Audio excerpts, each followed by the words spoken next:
বন্ধুরা আমাকে দেখতে পাচ্ছ না,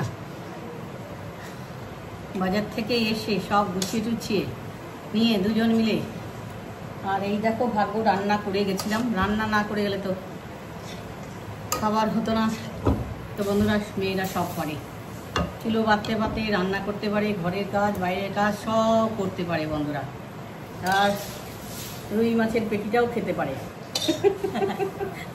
রুই মাছের পেটিটাও খেতে পারে। হ্যাঁ হয়েছে, আর কত। তো পাট শাক, আলু ভাজা, পটল ভাজা, আর হচ্ছে রুই মাছের পেটি, আর এই এক থালা আম নিয়ে বসে পড়েছি। আরে তুমি বসেছো কিনা দেখাও একটু, দেখি তোমাকে।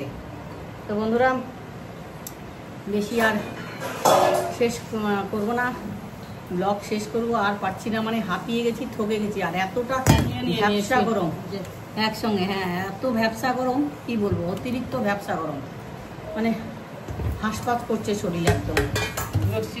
গায়ে জল ঢেলেছি এসে, লস্যিটা খেয়েছি, তারপরে ভালো লাগছে, তাও মনে হচ্ছে গরমে হাঁসপাস করছে ভিতর। বন্ধুরা, তো ব্লগ শেষ করবো। রুই মাছের পেটি যেমন খেয়ে তোমাদের দেখায়।